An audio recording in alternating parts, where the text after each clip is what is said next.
Today I am going to show you how to draw a very easy pumpkin, and I'm going to use my dry erase board. Okay, so let's begin. So the easiest way to do a pumpkin is to start with an oval or like the shape of a hot dog. Okay, it doesn't have to be perfect because all pumpkins come in different sizes and shapes and colors actually. So let's pretend this is a hot dog, and we're gonna put this hot dog in a bun. So I'm going to draw another oval right next to it, and I'm going to do another one on the other side. And it's okay if they don't match. So we have the hot dog inside of a bun, and now we're going to do two more buns on either side. So two more ovals. And that is the beginning of your very easy pumpkin. Now I am going to do a stem at the top. So I'm going to do two curved lines at the top, and then I am going to connect these with another oval. Okay? Now I want to make it look like that stem is in the center of the top of the pumpkin. So I am going to draw a little background. I'm going to draw the back part of the pumpkin here, and it's kind of like two hills. Okay? And now sometimes pumpkins have a little vine or a little leaf. So I'm going to do like a little curl, and your curl can go in any direction you want, and you can even put a little leaf at the end. Okay? And that is your very easy pumpkin. But I want to show you how pumpkins can come in different shapes and sizes. So here you have the steps of the pumpkin. Remember, you begin with an oval, or you begin with a hot dog shape, and that hot dog gets placed in a bun, and then you add two more buns to each side, a stem, the back of the pumpkin, so it looks like that stem is in the center of the pumpkin, and then a little vine, and you can add a little leaf to it. And over here you see that pumpkins come in different shapes and sizes. And just so you know, the world record for a pumpkin is 2,600 pounds.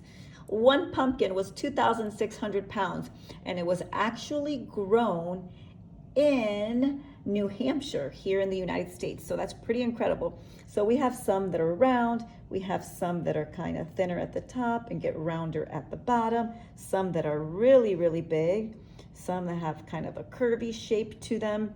In other words, pumpkins can come in different shapes and sizes. Do not spend too much time trying to make a perfect pumpkin, because there is no such thing. I want you to work on trying to create different shapes and different types of pumpkins. And now I also want to show you what you can do so that you can overlap some of your pumpkins, because I want you to draw more than just one. So when you go to a pumpkin patch, there's tons of pumpkins laying around all over the place. So I'm going to start with my hot dog shape, and then two buns on either side, a stem, the background, and maybe a little vine, and I'll add a leaf later. But maybe now what I'd like to do is I'd like to make it look like there's a pumpkin behind it. So I'm gonna draw one behind it, but it's laying down on the ground, like you find when you go to a pumpkin patch. So I'm gonna draw the hot dog shape, the oval, making it look like it's behind this pumpkin. And then again, I have my buns and two more. And now the stem here, the background, and maybe the vine here. So now it looks like this pumpkin is behind this one. And I could keep adding more and more pumpkins. Maybe I want a really big one behind both of these. So I'm only drawing the top of the hot dog, the bun, another bun. I'm going to do the stem, the backside of the pumpkin, and another curly Q here.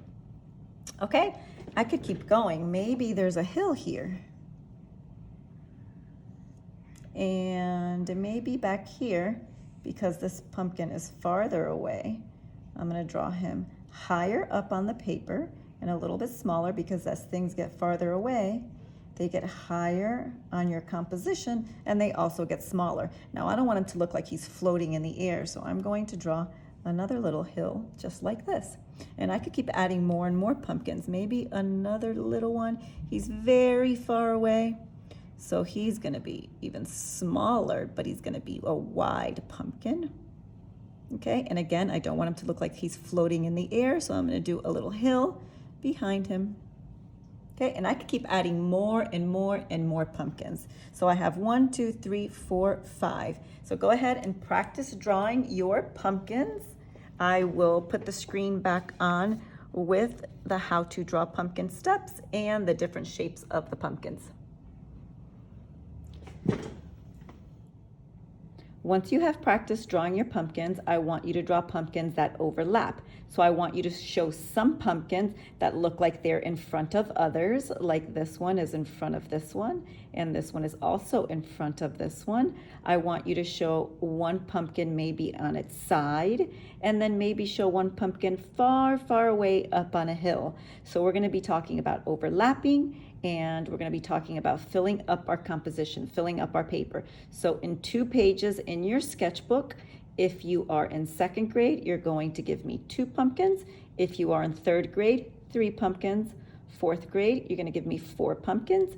5th grade, you're going to give me 5 pumpkins.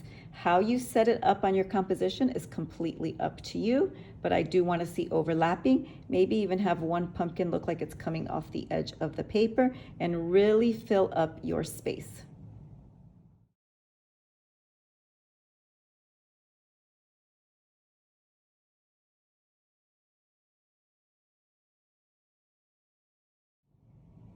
In your sketchbook, you're going to fill up 2 pages,